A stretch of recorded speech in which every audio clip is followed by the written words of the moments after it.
Cinema നിർമ്മാതാക്കളുടെ സംഘടനാ തെരഞ്ഞെടുപ്പിൽ നൽകിയ നാമനിർദ്ദേശ പത്രിക തള്ളിയതിനെതിരെ സാന്ദ്ര തോമസ് സമർപ്പിച്ച ഹർജി കോടതി തള്ളി. എറണാകുളം സബ് കോടതിയുടേതാണ് നടപടി. കോടതി വിധിയിൽ ദുഃഖമുണ്ടെന്നും ഫിലിം ചേംബറിലേക്ക് മത്സരിക്കുമെന്നും സാന്ദ്ര തോമസ് പ്രതികരിച്ചു. സാന്ദ്രയുടെ ആരോപണങ്ങൾ വ്യാജമെന്ന് തെളിഞ്ഞുവെന്നായിരുന്നു സംഘടനാ നേതൃത്വത്തിന്റെ പ്രതികരണം. സൈഫുന്നീസ അലിയാറുണ്ട് വിവരങ്ങളുമായി. സൈഫുന്നീസ പറയാം.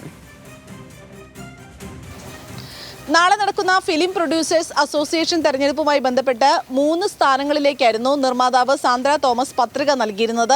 പ്രസിഡന്റ്, ട്രഷറർ, എക്സിക്യൂട്ടീവ് സ്ഥാനങ്ങളിലേക്ക്. ഇതിൽ പ്രസിഡന്റ്, ട്രഷറർ സ്ഥാനങ്ങളിലേക്ക് നൽകിയ നാമനിർദ്ദേശ പത്രിക വേണ്ടത്ര സെൻസർ ബോർഡ് സർട്ടിഫിക്കറ്റ് ഇല്ല എന്ന കാരണത്താൽ വരണാധികാരി തള്ളുകയായിരുന്നു. ഇതിനെതിരെയാണ് എറണാകുളം സബ് കോടതിയിൽ സാന്ദ്ര തോമസ് ഹർജി നൽകിയത്. പ്രധാനമായും 3 ഹർജികളായിരുന്നു സബ് കോടതി നൽകിയത്. അതിൽ ഒന്ന്, ഭരണാധികാരി ഏകപക്ഷീയമായി പെരുമാറുന്നു, നാമനിർദ്ദേശ പത്രിക റദ്ദാക്കിയ നടപടി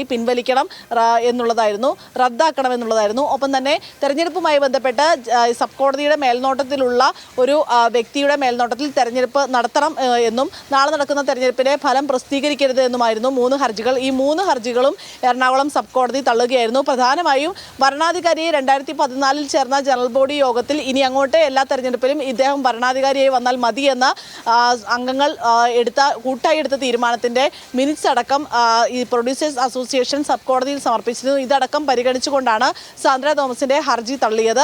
ഇത് കൂടാതെ തന്നെ ഫിലിം പ്രൊഡ്യൂസേഴ്സ് അസോസിയേഷന് നാളെ നടക്കുന്ന തെരഞ്ഞെടുപ്പിൽ എക്സിക്യൂട്ടീവ് സ്ഥാനത്തേക്ക് സാന്ദ്ര തോമസിന് മത്സരിക്കാനാകും. എന്തായാലും ഇന്നത്തെ വിധി സ്വാഗതാർഹമാണ് എന്നും ഒപ്പം തന്നെ തങ്ങളുടെ ഭാഗം ശരിയാണെന്ന് തെളിഞ്ഞു, സാന്ദ്ര തോമസിന്റെ ആരോപണങ്ങളെല്ലാം വ്യാജമാണ് എന്ന് കോടതിക്ക് ബോധ്യപ്പെട്ടു എന്നായിരുന്നു ഫിലിം പ്രൊഡ്യൂസേഴ്സ് അസോസിയേഷന്റെ നേതൃത്വത്തിന്റെ പ്രതികരണം. എന്നാൽ സാന്ദ്ര തോമസ് വിധിയിൽ ദുഃഖമുണ്ട് എന്ന് പറഞ്ഞെങ്കിലും കേരള ഫിലിം ചേംബറിന്റെ ഈ മാസം അവസാനം നടക്കുന്ന തെരഞ്ഞെടുപ്പിലേക്ക് മത്സരിക്കും എന്നും ഇനി നിയമ നടപടികളുമായി മുന്നോട്ട് പോകുന്നതിനെ കുറിച്ച് ആലോചിക്കുമെന്നും സാന്ദ്ര തോമസ് പറഞ്ഞു. എന്തായാലും വളരെ വാശിയേറിയൊരു മത്സരമാണ് നാളെ നടക്കാനിരിക്കുന്നത്. എക്സിക്യൂട്ടീവ് സ്ഥാനത്തേക്കാണെങ്കിൽ പോലും തന്നെ പിന്തുണയ്ക്കുന്നവർ ഒരുപാട് പേർ ഉണ്ട് എന്നാണ് സാന്ദ്ര തോമസിന്റെ നിലപാട്.